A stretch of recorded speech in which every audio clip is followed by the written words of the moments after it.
ओम शांति। ओम शांति। प्रभु की पहचान हमारी पूर्वज वैसे तो बहुत हैं, लेकिन उनमें से एक जो हमारी दादी कमल मणि, जिसके साथ मुझे रहने का सौभाग्य मिला, मैं तो अपने भाग्य पे नाच करती हूँ कि ऐसा भाग्य जो इतनी त्यागी तपस्वी मूर्त आत्मा के साथ 15 साल मुझे रहने का सौभाग्य मिला। ना केवल 15 साल, बल्कि दादी जी के आज्ञा अनुसार जब मैं स्वास्थ्य विहार गई, तो स्वास्थ्य विहार जाने के बाद भी मेरा दादी के साथ बहुत प्यार था, बहुत स्नेह था। तो हमें ऐसा लग ही नहीं रहा था कि हम दादी से दूर हैं। हर बात की शिक्षा लेना, डायरेक्शन लेना, तो ये हमारा चलता रहा।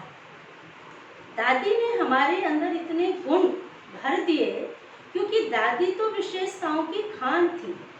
दादी के अंदर जो विशेषताएं थी, जो गुण था, वो हमने अपने जीवन में धारण किया। एक एक विशेषता को जैसे स्टैंप लगा दिया। हमारी स्व उन्नति में या सेवा की उन्नति में मैंने देखा, दादी की विशेषताओं को जब हमने यूज किया, तो वो हमारे कार्य, हमारी सेवा, हमारी उन्नति और बढ़ती गई। तो दादी की इतनी विशेषताएं हैं, उनमें से मैं कुछ एक विशेषताएं आपको बताना चाहती हूँ। सबसे पहली विशेषता थी दादी की कम खर्च वाला नर्सिंग। दादी फजूल खर्च नहीं करने देती थी। यज्ञ के प्रति दादी की बहुत ज्यादा भावना थी। दूसरी विशेषता थी दादी की सरल चित्त, न्यारी और प्यारी। दादी के अंदर इतना निर्माणता का गुण था कि दादी बस दादी थी। दादी के अंदर, दादी के पास कोई भी आए, कमजोर हो, अपने आप को हिम्मतहीन समझ के आए, लेकिन दादी की विशेषता थी कि जैसे बाबा कहते हैं ना कि गिरे हुए को उठाना, ऐसे दादी की विशेषता थी कि गिरे हुए को भी, जो कमजोर है, उनको भी आगे बढ़ाना। ये दादी की विशेषता थी। दादी की विशेषता ये थी कि कोई कितना भी भारी हो, बहुत विघ्नों से परेशान हो, लेकिन दादी हल्की होने के कारण वो जो आता था, दादी उसकी प्रॉब्लम सुनती थी और उसको इतना हल्का करके भेज देती थी कि वो उड़ने लग जाता था। दादी की विशेषता थी, दादी सदा खुश रहती थी। कई बार दादी बीमार होती थी, पूछते थे, दादी तबीयत ठीक है? दादी कहती, हाँ बिल्कुल ठीक हूँ। हालांकि प्रॉब्लम होती थी, लेकिन दादी ने कभी ये शो नहीं किया कि मैं बीमार हूँ। दादी की विशेषता थी, दादी कोमल दिल और विशाल दिल। दादी के अंदर एक और सहन शक्ति का और साथ में अथकपन का था। कई बार हम लोग मीटिंग में जाते थे मधुबन, काफी देर तक बैठना पड़ता है। दादी को कहते थे, दादी आपकी तबीयत ठीक नहीं ना, आप चलिए कमरे में चलिए। तो दादी कहती थी, नहीं, मीटिंग चल रही है, तब तक मैं नहीं उठूंगी। तो दादी जैसे अथक थी, थकती नहीं थी। तो दादी के अंदर ये भी विशेषता थी। सबसे बड़ी विशेषता दादी के अंदर थी कि दादी मुरली की मस्तानी थी, सच्ची गोपी थी। जो गोपियों का गायन है ना, वो थी दादी के अंदर। मुरली पढ़ना, उसका चिंतन करना, फिर उसको लिखना, तो दादी के अंदर ये विशेष गुण था। और दूसरों को भी सिखाती थी। हम लोग भी साथ में होते थे, तो दादी कहती थी मैगजीन पढ़ो, मुरली पढ़ो, तो दूसरों को भी एक टीचर का भाव वो सिखाती थी। साथ में दादी के अंदर एक कला थी। दादी को गीत गाने की कला, डांस करने की कला। मुजफ्फरपुर की रानी बहन बताती है कि दादी, कमलमणि दादी हमारी डांस टीचर थी। उन्होंने उनको डांस करना सिखाया। और दादी तो गीत गाती थी। जब भी कह दो कि दादी गीत गाइए, तो वो अपना गीत गाना शुरू कर देती थी। इतना रमणीक भी थी, गंभीर भी थी। और साथ में दादी के अंदर एक बहुत बड़ी विशेषता थी कि चाहे छोटी बहनें, चाहे बड़ा सेंटर हो, चाहे मधुबन, चाहे ओआरसी, एक बार दादी को फ़ोन करते थे, दादी आप हमारे पास आइए ना क्लास कराने। तो दादी की कैसी भी तबीयत हो, दादी कहती हाँ ज़रूर आऊँगी। तो हम लोग कई बार कहते थे, दादी आपकी तबीयत ठीक नहीं, ओआरसी बहुत दूर है, आप क्यों जाएंगी? दादी कहती नहीं, हमें बड़ों ने बुलाया है ना, हम उनको ना नहीं कर सकते। तो दादी के अंदर ये सारी विशेषताएं जैसे कि कूट कूट के भरी हुई थी। तो मैंने देखा उन विशेषताओं को हमने अपने जीवन में धारण किया, उतारा। 1985 की बात है। मैं आपको कैसे मैं दादी के पास आई थोड़ा सा सुनाना चाहती हूँ कि बनारस में रहती थी। जब 1985 में हमारे लौकिक श्याम बिहारी भाई बना दिल्ली में रहते थे, मैं छुट्टियों में उनके पास आई घूमने। तो माता जी 15 दिन पहले कृष्णा नगर सेंटर पे जा चुकी थी। तो माता जी ने कहा कि वहाँ सबको बुलाया है, तुम दोनों भी चलो। वहाँ बहन को भी राखी बांधी जाती है, भाई को भी बांधी जाती है, तो वहाँ चलो और वहाँ फिल्म भी दिखाई जाएगी। तो हम लोग खुश हो गए, मैं और लौकिक भाई, हम दोनों तीनों वहाँ आश्रम गए। जब मैं कृष्णा नगर सेंटर गई तो जैसे मैंने देखा, हाल में प्रवेश की, तो दादी वाइट साड़ी पहन करके स्टेज पर योग करा रही थी। तो देखते ही मैंने सोचा कि जिस चीज की मुझे तलाश थी वो चीज मुझे मिल गई। क्योंकि मैं बचपन में भी चाहती थी कि मैं ऐसे महात्मा बनूं, मैं शादी नहीं करूंगी, मैं ऐसे तपस्वी बनूं। फिर मैं सोचती थी मुझे कौन बनने देगा, कोई छोड़ेगा ही नहीं। लेकिन जब मैंने दादी को देखा तो मुझे लगा मैं सही स्थान पर आ गई थी। उसके बाद दादी ने सबको राखी बांधा। जब मेरा नंबर आया तो दादी ने कहा, दृष्टि दिया, और दृष्टि तो देते ही मैं तो जैसे कि भाव विभोर हो गई। तो दादी ने राखी बांधने के बाद बोला कि तुम हमारे पास रुकोगी? तो पहली बार मैं गई, पहली बार मिली और पहली बार कोई जान पहचान नहीं, कुछ नहीं। दादी ने कहा मेरे पास रहोगी? तो मैंने हाँ कर दिया, सोचा नहीं समझा नहीं कुछ नहीं, जैसे कि वो पुरानी खैच हो रही थी। तो मैंने हाँ कर दिया। तो कुछ दिनों के बाद दादी माउंट आबू चली गई। पीछे से हमारा कोर्स शुरू हुआ। 15-20 दिन तक दादी माउंट आबू गई। तो उसके पीछे आश्रम पे तपस्या चल रही थी, भट्ठी चल रही थी। तो जगरू भाई ने कहा इसको गीत गाने की, गीत सुनने की बड़ा शौक है। तो कहा ऐसे करो, आश्रम पे योग चलता है तो तुम गीत बजाया करो। मैं खुश हो गई कि ठीक है। कोर्स के बाद हम वहीं रुक जाते थे और सारा दिन हम गीत वीत बजाते थे और रात को हम माता जी के साथ घर चले जाते थे। ऐसे 20-25 दिन चलता रहा। उसके बाद जब दादी आई तो दादी ने देखा मुझे। दादी ने कहा अरे वो वही छोटी कन्या। तो दादी बड़ी खुश हुई। उस समय मेरी 17-18 साल की आयु थी। तो दादी ने कहा अरे तुम हमारे पास रहो ना, सारा दिन तो रुकती हो, रात को भी रुक जाया करो। तो मैंने कहा जी दादी।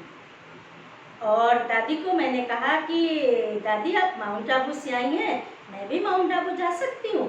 तो दादी ने कहा हाँ जा सकते हो। तो हम तीनों को दादी ने 2 महीने के बाद ही मधुबन लेके गई। और मधुबन में ओम शांति भवन में बाबा आते थे और इन दोनों एक एक करके बाबा से मिलते थे, टोली लेते थे, दृष्टि लेते थे, वरदान लेते थे। तो जब मेरा नंबर आया तो मुझे यहाँ से पाठ पढ़ा करके भेजा गया कि जब बाबा पूछें कि पहले मिली हो तो कहना हाँ 5000 वर्ष पहले मिले और बाबा से दृष्टि लेना। तो मैंने कहा ठीक है। तो उस समय 2 महीना हुआ था ज्ञान में चलते, प्यार प्यार से ज़्यादा चले थे, ज्ञान में कम चले थे। तो जब बाबा के पास गए तो बाबा ने तो क्वेश्चन ही बदल दिया। तो जब बाबा के पास स्टेज पर गए, दादी साथ में बैठती थी, सबके वरदान लिखते थे। दादी ने मेरा हाथ, बाबा ने मेरा हाथ पकड़ा और बाबा ने कहा दृष्टि दिया और कहा, बच्चे निश्चय बुद्धि हो। तो मैं तो बस दृष्टि लेती रही, मुझे क्या पता बोलना है। तो फिर बाबा ने पूछा, बच्चे निश्चय बुद्धि हो? तो मैंने सिर हिलाया कि जी बाबा। तो बाबा ने टोली मुख में खिलाया और बाबा ने कहा, बेहद सेवाधारी बनोगी। तो मुझे समझ ही नहीं थी ये सेवा क्या होती है। सोचा स्थूल काम को ही सेवा कहते होंगे। फिर दादी ने कहा, देखो बाबा ने तुम्हें वरदान दे दिया। तो मैंने कहा, कौन सा वरदान? कहा, बाबा तुम्हारे से सेवा कराना चाहते हैं। तो मैंने कहा, ठीक है, जो सेवा कराएंगे कर लेंगे। उस समय तो इतना महत्व का पता नहीं था। दादी के पास कोई कन्याएं नहीं रहती थी, सिर्फ 2 माता और 9-10 भाई लोग रहते थे, क्योंकि कृष्णा नगर में ही प्रेस थी, कृष्णा नगर में ही चित्रशाला थी, इस कारण वहाँ भाई लोग रहते थे। उसके बाद क्या हुआ, तो दादी के साथ कोई कन्या नहीं थी तो मैं ही थी। तो सारा प्यार मुझे ही, दादी का, भाइयों का, माताओं का, सबका मुझे ही मिलता रहा। तो मैं तो बस प्यार प्यार से चलती रही। उसके बाद क्या हुआ कि दादी का एक छोटा सा कमरा था, तो दादी का एक बेड पड़ा था और उसी में मैं छोटा सा खटिया डाल के मैं दादी के साथ सोती थी, क्योंकि मैं लौकिक में भी माताजी के साथ रहती थी और माताजी को थोड़ा तो एक बेहद की माताजी मिल गई, दादी माँ मिल गई, इतना अथाह प्यार देने वाली। तो दादी जब अमृत वेले उठती थी, दादी की विशेषता थी कि दादी कभी अमृत वेला मिस नहीं करती थी।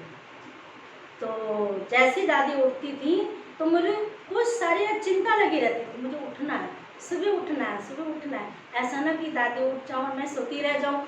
तो जैसे दादी उठती थी कहती थी, उर्मिला उठ जाओ, तो मैं फटाफट उठ के बैठ जाती थी।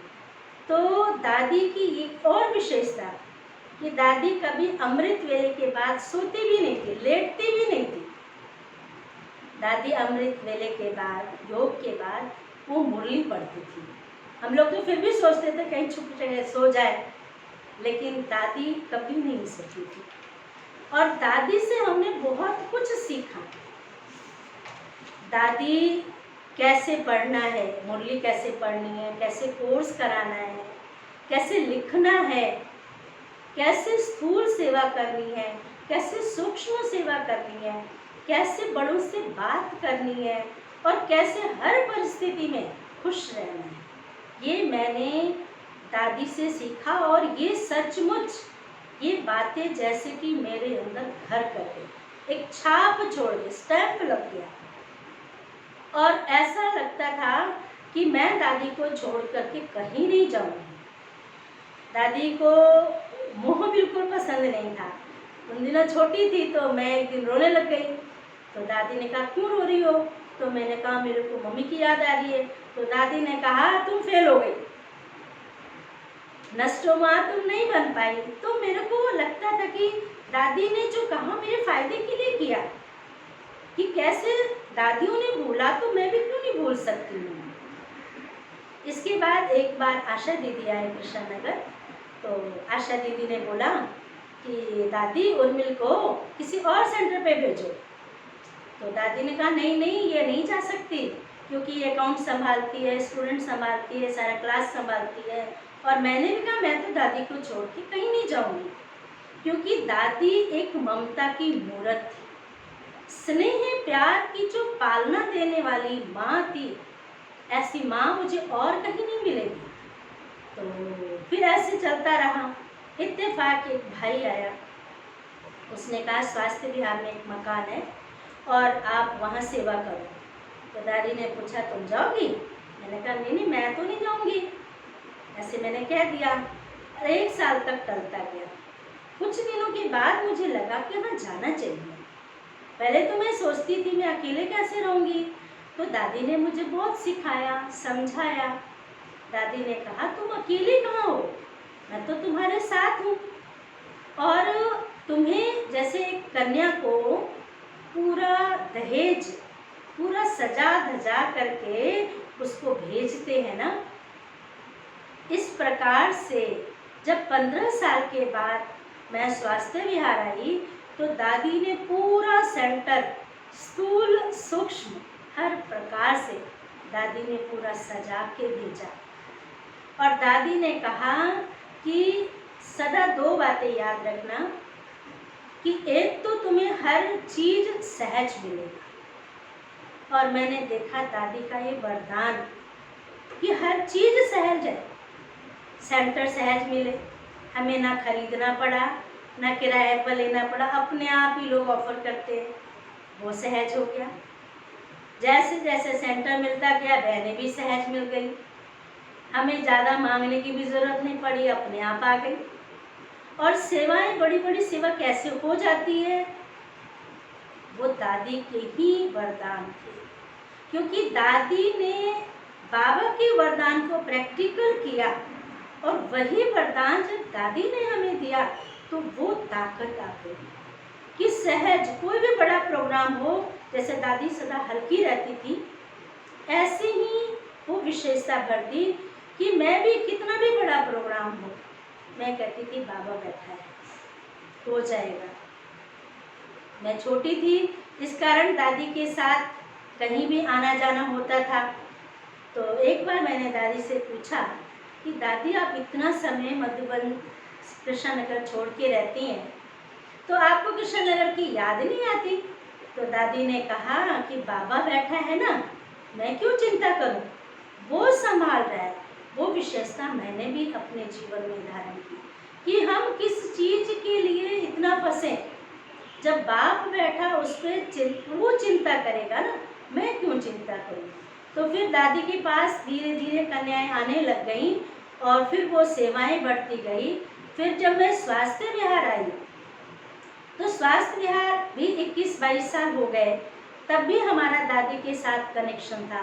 कहीं भी जाते थे मीटिंग में या समाचार पूछते थे, दादी फ़ोन करके पूछती थी, बताओ क्या समाचार है। तो ये हमारा फ़ोन पे भी ऐसे लेन देन होता था। एक दिन दादी बीमार थी, तो जगरू भाई ने फ़ोन किया रात के टाइम, शाम का टाइम। तो जगरू भाई ने कहा दादी आपको गीत सुनाना चाहती है। तो मैंने कहा रात को गीत सुनाएंगे। तो दादी ने गीत सुनाया, वहीं ज्ञान के झूले झुलाए कोई, फ़ोन पे कि उर्मिला को फ़ोन मिला, मैं उसको गीत सुनाऊंगी।